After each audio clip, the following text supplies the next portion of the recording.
Qual a diferença para o atleta, Robson, exatamente nessa comparação entre os saltos, né? A gente tem o salto estilo carpado, como você falou, tem o salto que é esse aí, é o salto em estilo tesoura, que ela vai dando as passadas no ar. Isso faz a diferença se o atleta tem uma disposição maior, se tem a passada maior, se isso ajuda, no caso até para o salto estilo tesoura, se a passada dela for maior, ela fazer esse tipo de salto no ar, o estilo tesoura, isso já ajuda para ela ter uma marca melhor? Ajuda no equilíbrio. E aí, só fazendo uma retificação, o salto da Tatiana Lebedeva foi validado, ela não queimou, foi lá verificar a marca e ela não pegou nem tábua. Então o juiz cometeu um erro ali. E aí a Savine saltando, ex-cubana. O salto tesoura, tanto o salto tesoura quanto o carpado é um salto mais seguro para o atleta. Ou seja, ele se sente, o atleta que está começando nas competições, ele utiliza muito esse tipo de salto. E aí ao longo da carreira, alguns migram ou evoluem para o salto tesoura. O salto tesoura, na verdade, é o salto com a passada no ar, uma evolução do salto carpado. E os atletas se sentem muito seguros. Então eles se sentem tão seguros, é como soltar as mãos da mãe na primeira vez e sair pelo mundo. Mas os atletas se sentem tão seguros nesse tipo de salto que eles já vão pelo resto da vida fazendo salto carpado, que muitas das vezes, em muitos momentos, ele se faz muito eficiente, em outros não. E o salto tesoura, na evolução do salto carpado, significa que o atleta ele se sente mais à vontade para trabalhar as pernas no ar, não fazendo com que o centro de gravidade, ou seja, o CG, o quadril dele não gire para um lado para o outro. Ele utiliza muito os para poder também se manter no ar com essa movimentação toda e não girar no eixo e perder aí o equilíbrio durante o salto. Olha, daqui a pouquinho nós vamos ver imagens do acidente com o Felipe Massa, da batida do Felipe Massa junto à proteção dos pneus. O amigo ligado no Sport TV pode até se tranquilizar com relação à batida nos pneus, só que o problema é que o Massa perdeu a consciência por conta de um objeto, uma peça que estava na pista e bateu exatamente na cabeça, no capacete do Felipe Massa. E aí é aquela velha história, a gente não sabe qual a velocidade, certamente imensa, enorme, mas qual o peso do objeto que bateu. Então só pela velocidade ele já se torna pesado por si só, né? É que tudo dê certo, que não haja problema nenhum com relação ao estado de saúde do brasileiro, do Felipe Massa. Os treinos estão parados ainda. Todo mundo está esperando, todos os pilotos estão nos boxes e o Felipe Massa está sendo atendido. A gente vendo aí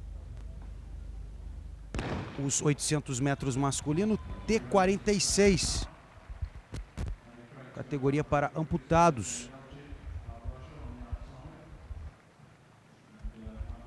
Na raia de número 2, o Marconi, na de número 3, Marcin Awizen, a de número 4, Danny Krates, a de número 5, o queniano Abraham Tarbey, o espanhol vem na raia de número 6, o Ait Kamouch, na raia de número 7, o Ambua, também queniano, e na raia de número 8, o russo Alexander Yalchik.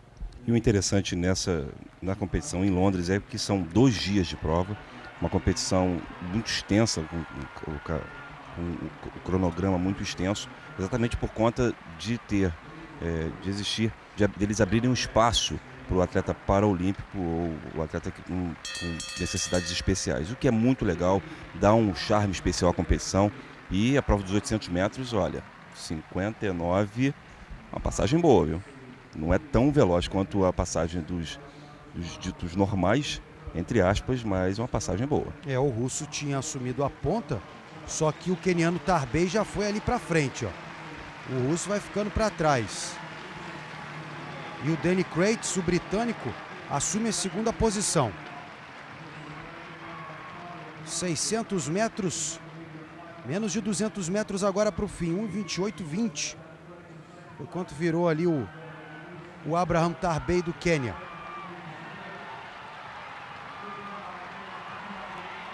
Vai completando a prova o queniano. E o britânico caiu para terceiro ali. Vamos ver como é que vai ficar a disputa. O queniano sobra na pista, tranquilo para vencer os 800 metros com tempo de 1:56,78. O tempo da volta foi até menor, 57,75, Robson. Na segunda volta todos os atletas fazem num tempo um pouco menor, exatamente porque todas as vezes que os atletas utilizam a primeira volta, na verdade, a primeira volta é mais para você ter a oportunidade de se localizar bem na prova, se situar na prova, vamos dizer assim. É uma primeira volta sempre um pouco mais cadenciada, e a segunda volta, os últimos 200 metros, é que fazem a diferença realmente numa prova como essa. Os atletas atacam com muita velocidade os últimos 120 dos 200 metros finais, os últimos 120 metros são decisivos nessa prova.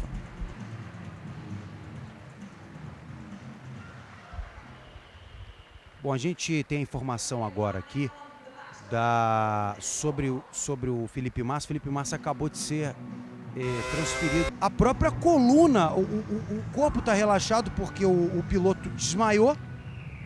Então, absolutamente relaxado está ali o corpo, pode bater. Na hora que bate, por mais que tenha proteção, a velocidade que está batendo ali, isso pode dar fazer uma lesão na coluna seríssima. Exatamente. E uma coisa também muito curiosa com toda a sofisticação que a Fórmula 1 atingiu, com toda aí a Keila Costa, a brasileira, que vai para o salto, sua primeira rodada de saltos, por toda a sofisticação que a Fórmula 1 atingiu, as mudanças que acontecem ano a ano na Fórmula 1 acabam gerando esse tipo de problema. Uma peça do carro do Rubens Barrichello, da Brown GP, que está disputando aí a liderança do campeonato, está aí em primeiro com Button em primeiro, soltou e acaba atingindo o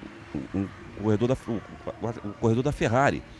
Então, você pôde perceber ali que no momento em que é atingido, e a preocupação maior é se essa peça, se atingiu apenas a parte do capacete bordo externo por cima, ou se ele acabou entrando e atingindo o capacete por dentro. Isso é muito preocupante. A gente pôde perceber que a cabeça dele cai um pouco para frente. Então, chegaram com uma notícia boa aqui, Robson, dizendo que ele está consciente. Poxa, o que é ótimo. Ele estava consciente que é ótimo. No momento que retiraram ele do carro. Sofreu um corte na cabeça. Mas ele parece que estava falando muito na hora que aconteceu. Foi atendido, né? Estava muito falante, então deram um calmante para o Felipe Massa justamente para que ele pudesse ser transferido com mais tranquilidade para o hospital para fazer os exames. Então vamos torcer aí.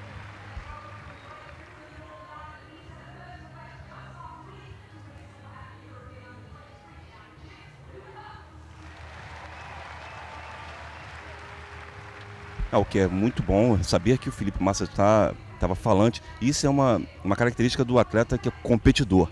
A gente pode lembrar, por exemplo, o Flávio Canto, que durante os Jogos Pan-Americanos teve o ombro deslocado, e mesmo com o ombro deslocado ele queria voltar para o dojo, acabou voltando para o dojo para tentar, com o ombro não, com o cotovelo deslocado, ele voltou para o dojo para finalizar as lutas, ou seja, ele queria mostrar que ainda tinha condições de alguma forma manter a liderança que ele tinha, se eu não me lembro, acho que é um Yuko, mas de qualquer forma, o atleta que é competitivo, ele realmente tem isso no sangue. Então o Felipe Massa queria de alguma forma, de repente, voltar para o cockpit da Ferrari para voltar ao treinamento. E aí fica muito falante, ele fica dizendo que está bem, que está bem, que está bem, aí os médicos têm que realmente dar um calmante para o atleta.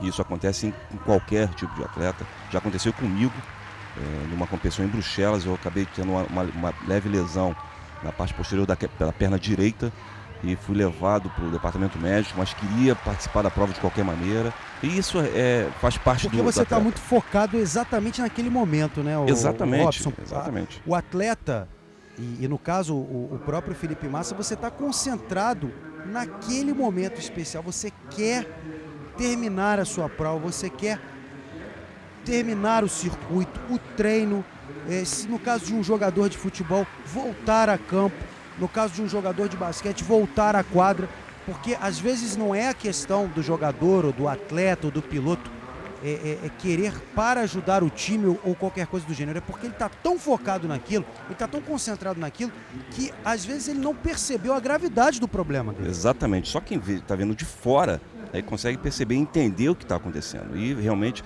você tocou num ponto muito importante, que é a coluna do atleta, a coluna do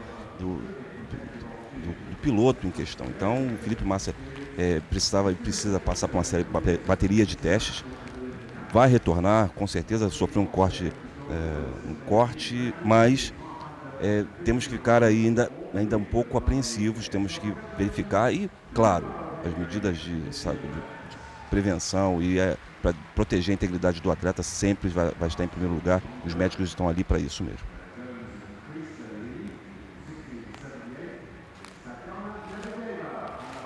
Aí a Tatiana Lebedeva vai para o seu segundo salto. Nesse momento, os funcionários da Ferrari estão dando uma entrevista coletiva. Já já nós teremos mais informações sobre o estado de saúde do Felipe Massa.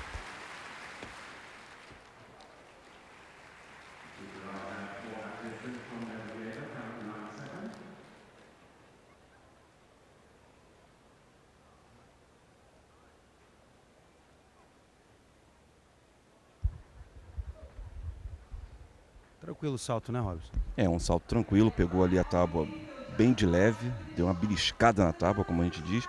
A Tatiana Lebedeva, que é uma atleta muito competitiva, e que durante a final dos Jogos Olímpicos, se a Malren não tivesse acertado aquele 7.04 no começo, ia ficar um pouco complicado para ela buscar a Tatiana Lebedeva, que tem um nível de competitividade muito grande. E que é a mais experiente, né? 33 anos. Exatamente.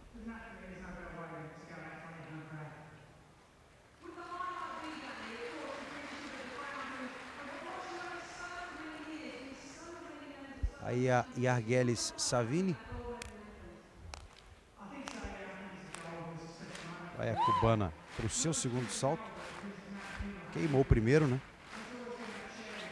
Então vale essa marca agora para ela começar. A Savini, que ela originalmente compete nas provas de salto triplo. Ela é uma atleta que tem uma passada muito larga, muito ampla. Ela, inclusive, deu uma corrigida ali no finalzinho. A gente pode observar ali ela corrigindo para poder realizar o salto.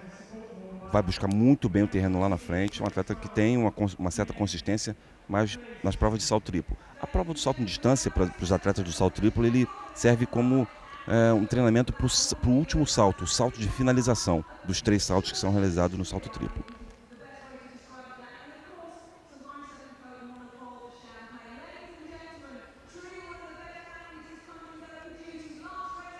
Semifinais da Liga Mundial de Vôlei Masculino. O Brasil enfrenta a Rússia daqui a pouquinho, em 12h30, ao vivo no Sport TV.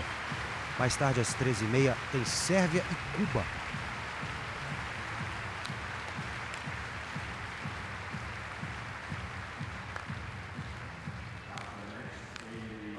Zenit Jabalta da Estônia. Tem 23 anos. Marca pessoal aí foi de 6,80, melhor marca, né?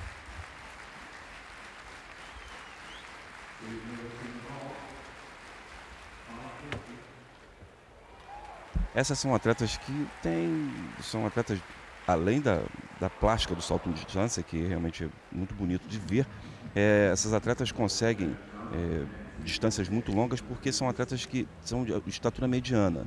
Elas têm ali a constituição física dessas atletas é entre 1,70 m e 1,69 m, 1,70 m a 1,83 m. São atletas que têm uma altura boa. Muitas começaram no salto em altura e migraram para o salto em distância, que é um trabalho natural. Salto em distância, salto em altura, elas migram, ficam no começo das suas carreiras, passando por essas provas até encontrar a prova certa, que no caso aí é o salto em distância.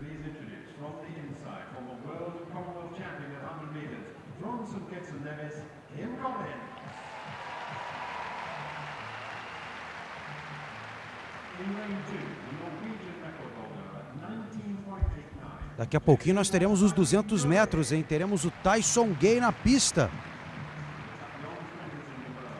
Olha ele aí, ó. Tá chegando a hora. Só que o recorde mundial é do Usain Bolt, né? 19:30. 19 segundos e 30 centésimos. Ele conseguiu esse resultado nos Jogos Olímpicos de Pequim.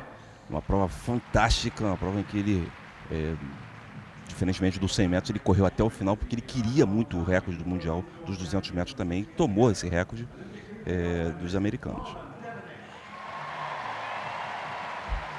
Kim Collins, Sage Ndur, Ashmead, Jelks, Devonish, Tyson Gay, Spearman e Hessian. Esses são os 8 atletas para os 200 metros, a final dos 200 metros, e tá aí o homem, né? Tyson Gay, 26 anos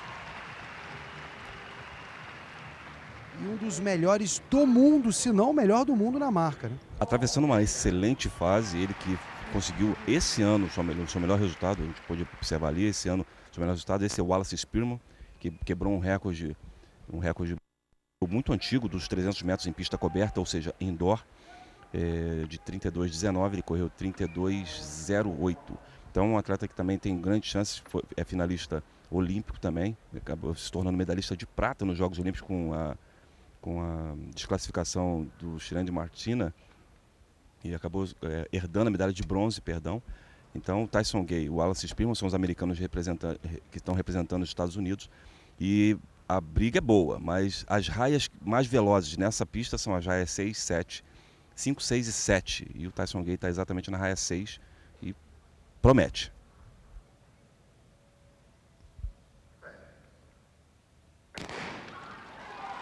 Largada dos 200 metros, Tyson Gay na raia de número 6. Wallace Spearman na raia de número 7. É pancada, hein? Vai o Tyson Gay ligar a turbina e se manda pra ponta. Tyson Gay para vencer a prova com 20 segundos e 1 centésimo.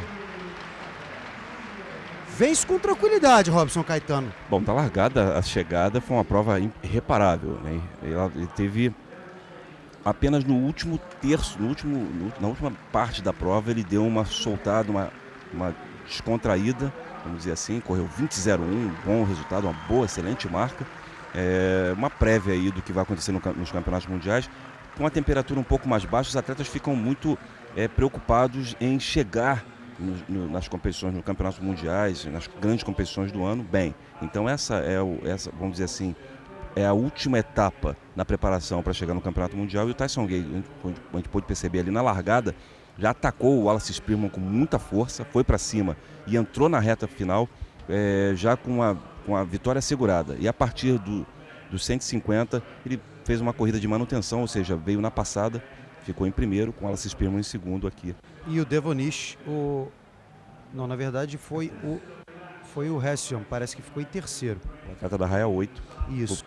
O Paul Hessian acabou ficando em terceiro lugar. Impressionante essa imagem, né, que a gente vê a reação do atleta nos momentos finais da prova, olha só.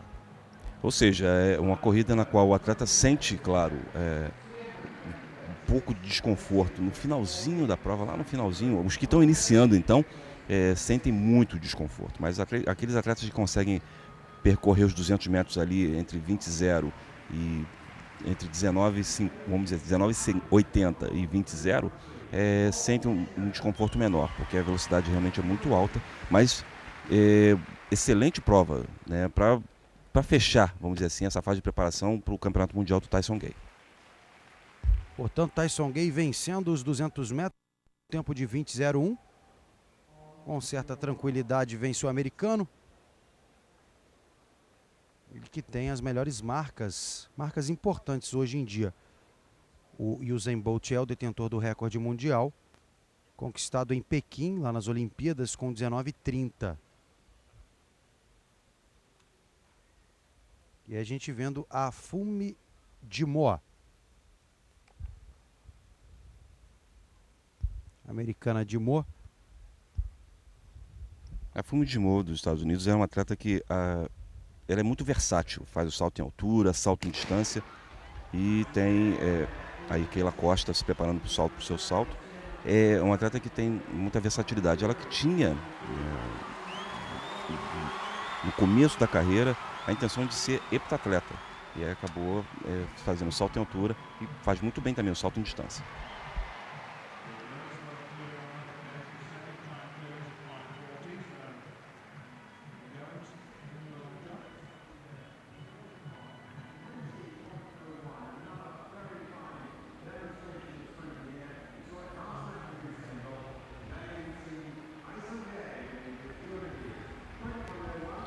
Aí a Keila Costa, brasileira Keila 4 no primeiro salto. Vai para o segundo.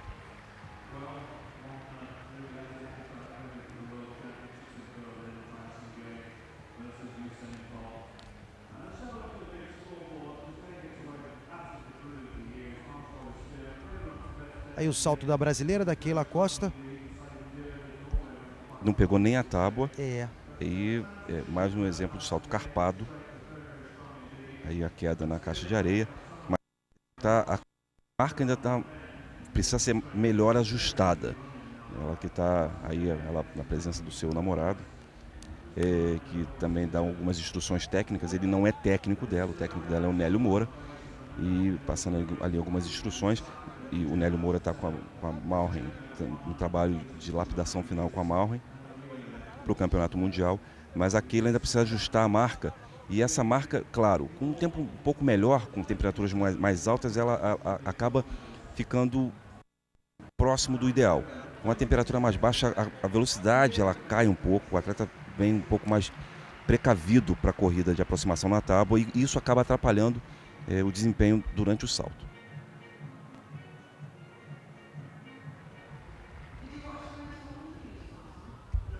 Vem de novo a Tatiana Lebedeva. 6,66 o primeiro, 6,69 o segundo salto. Vai para o seu terceiro salto. Me parece que agora a marca até melhorou, hein? Pois é, ali a marca da líder, aquela marca virtual, o vermelho. Ela veio uma corrida... Você vê a diferença entre um salto e outro. Essa é a característica principal, essa do salto tesoura, ou seja, o salto com a passada no ar. E muitos atletas, aí a queda na caixa de areia. O atleta se sente muito confortável no momento em que ele sai da tábua e quando ele pega bem a tábua. O atleta, quando não pega muito bem a tábua, ela acaba aí em terceiro lugar com 6,69 no seu segundo salto. O seu terceiro salto passa para a primeira posição com 6,82. Tatiana Lebedeva liderando agora a prova do salto em distância. Então o atleta se sente muito confortável realizando o salto tesoura, mas desde que ele não perca o equilíbrio, ou que ele não gire, porque quando ele sai com a perna de impulsão, ou direita ou esquerda, a tendência é o corpo girar para o lado contrário.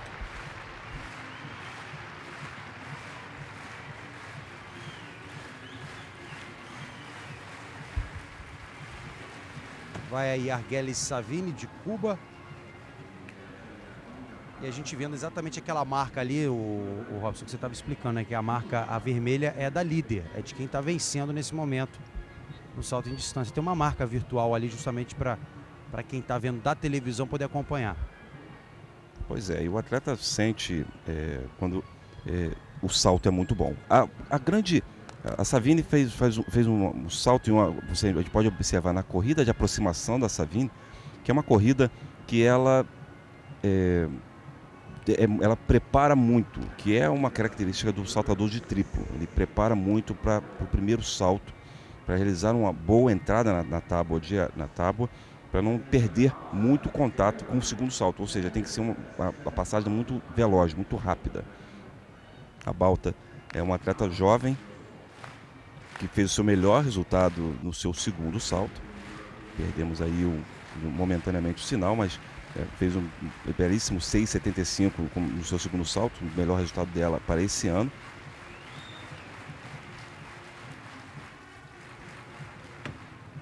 Partindo com a corrida, fez um bom salto. Você pode observar ali que ela aproveitou bem. Quando a bandeirinha vermelhinha aparece ali em cima, se levanta uma preocupação, se queimou ou não. Vento positivo de 1,7, queimou o salto. Mas realizou ali realmente um excelente salto, a Balta, e teve aí a possibilidade, e tem a possibilidade de melhorar o seu resultado. A Kelly Proper, que queimou o primeiro salto, né? Agora vai para o seu terceiro.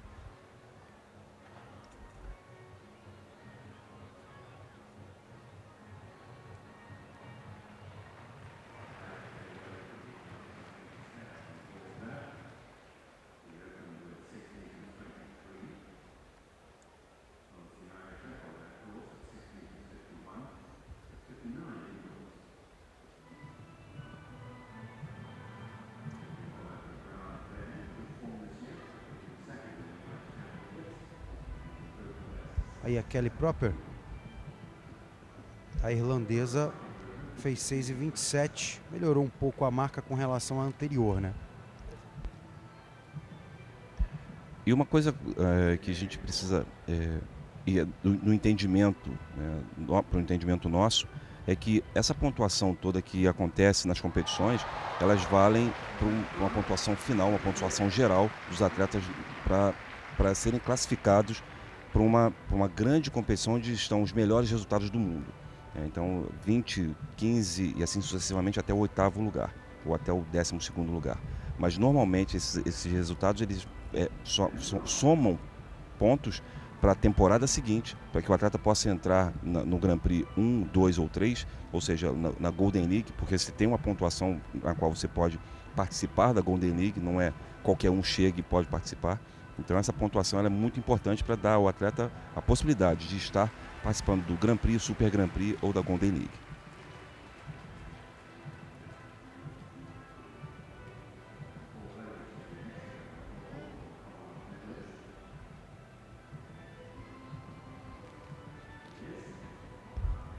A americana Brianna Glenn,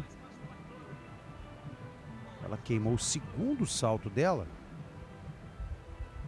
mas nesse terceiro aí tudo ok. 6,61, melhorou com relação à primeira marca, primeiro salto. Agora a gente já está passando para o salto com vara.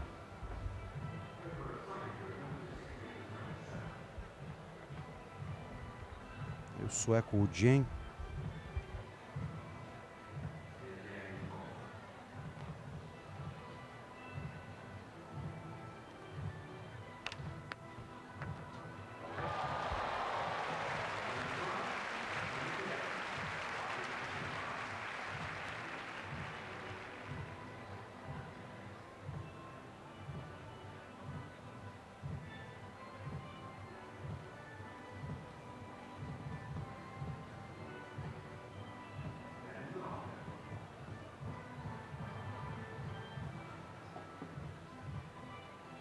Aí o Al-Haji Jen, 5,55. Foi o salto do sueco. Voltamos para o salto em distância com a americana Adimo, Funmi Dimo, que teve o último salto 6,57. Tudo ok com o salto dela. Vamos ver só quanto foi, se melhorou a marca, né?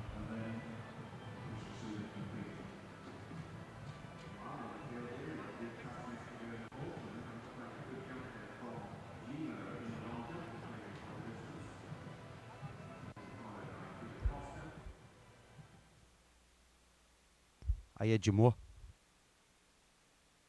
6,80.